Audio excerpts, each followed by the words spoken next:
Bonjour à tous et bienvenue sur la chaîne Cryptope où je vais vous partager aujourd'hui une vidéo d'analyse technique sur le Bitcoin. Alors pourquoi est-ce que je décide de vous faire un point technique aujourd'hui le 30 juillet 2022 sur le BTC?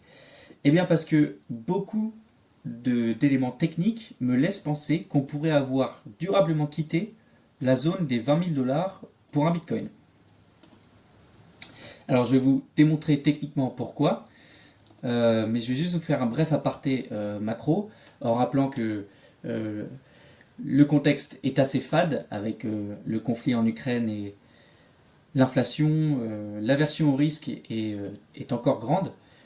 Cependant, le marché semble avoir pricé l'incertitude qui planait ces dernières semaines à son maximum et les incertitudes semblent se lever, c'est-à-dire que de mauvaises nouvelles ne viennent pas s'ajouter en dehors de ce que le marché connaissait déjà.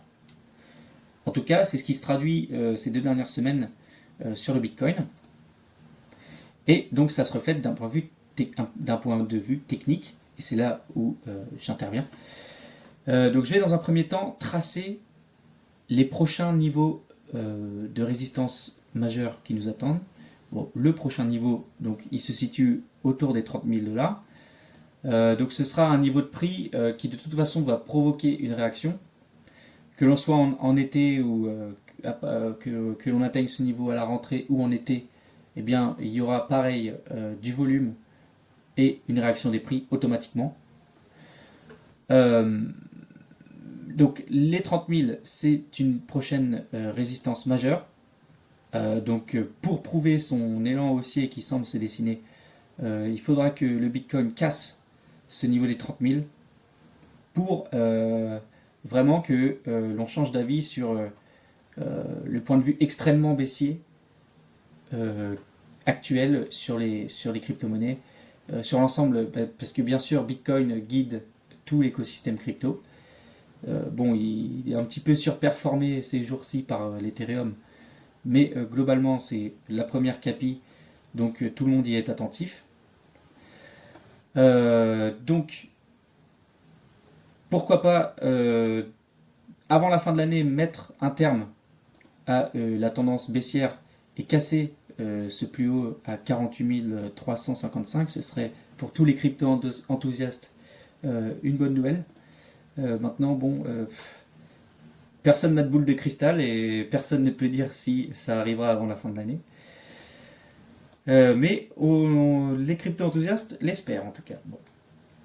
Ça, c'est un point. Je vais aussi tracer les niveaux de support majeur. Donc, on a eu celui-ci qui était en réalité une grosse zone de support entre 19 000 et 22 000. Vous voyez que pendant 1, 2, 3, 4, 5, allez, 6 semaines, le prix a réagi et a fait une congestion sur cette zone de prix. Et donc cette zone entre 22 000 et 19 000 dollars pour un Bitcoin a provoqué des intérêts acheteurs. Si le Bitcoin venait à échouer, donc l'élan haussier qu'il a entamé depuis la semaine dernière, il pourrait très bien retomber très vite sur le niveau des 19 000. Maintenant, si de mauvaises news devaient encore arriver et que le Bitcoin devait faire de nouveau plus bas dans sa tendance baissière, on pourrait rejoindre le prochain niveau de support majeur à 12 000 dollars environ pour un Bitcoin.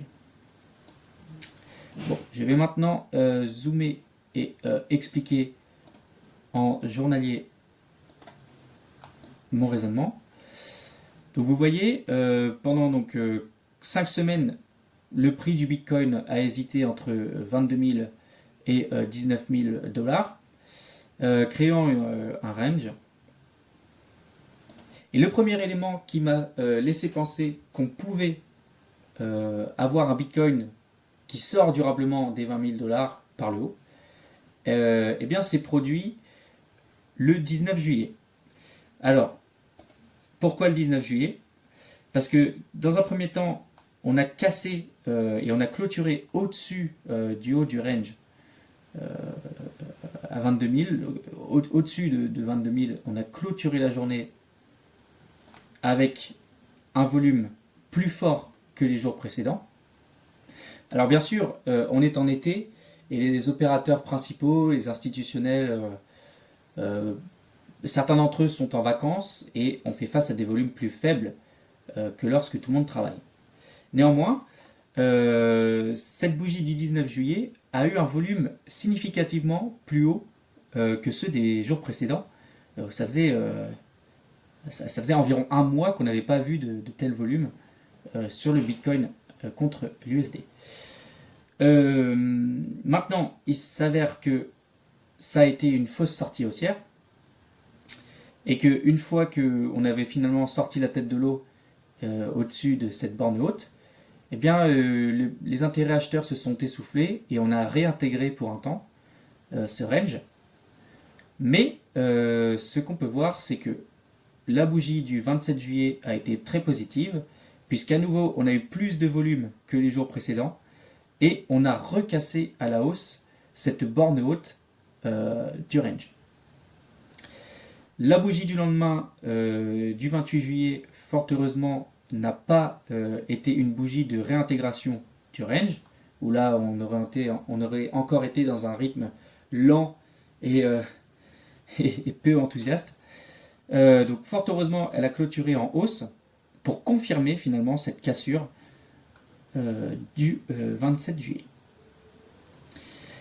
Ces éléments-là me laissent penser qu'on pourrait revoir prochainement les 30 000 $ pour un Bitcoin. Pourquoi pas, soyons fous, avant la fin de l'été. Mais bon, encore une fois, je n'ai pas de boule de cristal, impossible de prédire exactement le prix du Bitcoin, surtout sur un actif très volatile et très risqué, où la moindre news peut faire totalement vriller, provoquer beaucoup de volatilité et faire s'emballer les cours, aussi bien à la hausse qu'à la baisse. En tous les cas, on semble avoir une zone solide de support qui s'est créée donc entre 19 000 et 22 000 $. Et on pourrait très prochainement voir le Bitcoin arriver sur le niveau des 30 000. Au niveau du RSI, hop, le RSI est là. On est repassé au-dessus du niveau médian des 50 points. Donc aujourd'hui, on est à 63 points sur le RSI. C'est un RSI donc positif au-dessus des 50. On l'avait dépassé ce niveau des 50, donc le fameux 19 juillet, mais la réintégration avait provoqué un retour sous les 50 points de RSI. Heureusement, l'enthousiasme du 27 juillet ramène le RSI au-dessus des 50. Donc ça, c'est un élément positif qui laisse à penser qu'on pourrait entamer une hausse sérieuse vers les 30 000. Le dernier point qui me laisse penser qu'on pourrait voir les 30 000 prochainement est le dépassement de la moyenne mobile à 50 périodes sur le Bitcoin journalière. Alors bien sûr, on avait eu cette première cassure, ce premier dépassement réalisé le 19 juillet avec beaucoup de volume prometteur, mais bon, on avait eu la réintégration directement au range. Et pareil, cette bougie du 27 juillet a clôturé au-dessus de la MM50 et avec un fort volume et au-dessus de la borne haute du range. Voilà, en termes de pourcentage, ce qu'il faudrait faire pour arriver aux 30 000. Donc, on va prendre des prix aujourd'hui. Il nous reste 21% de hausse à attraper. Bon, on espère tous crypto enthousiastes espèrent que ça va se réaliser. Maintenant, on a aussi un potentiel baissier. Si le mouvement devait s'essouffler, un potentiel baissier qui nous ramènerait sur les 19 000. Donc ça nous ferait aussi 20% de baisse. Et là, ce serait encore plus dur pour le Bitcoin de repartir positivement. Donc d'un point de vue technique, pour espérer que le Bitcoin reste durablement au-dessus des 20 000 $, il nous faut absolument tenir la zone du haut du range, la zone des 22 000 $. Il faut que le Bitcoin reste au-dessus. Et la deuxième chose à faire est de ne pas clôturer, surtout pas clôturer en dessous de la moyenne mobile 50. Là, ce serait vraiment négatif. Je rappelle que cette vidéo a un but purement éducatif et qu'elle ne constitue en rien d'un conseil en investissement. Avant d'investir, faites vos propres recherches. Cela étant dit, j'espère que cette vidéo vous a plu. Si c'est le cas, n'hésitez pas à vous abonner et à liker. C'était Cryptop, je vous dis à la prochaine.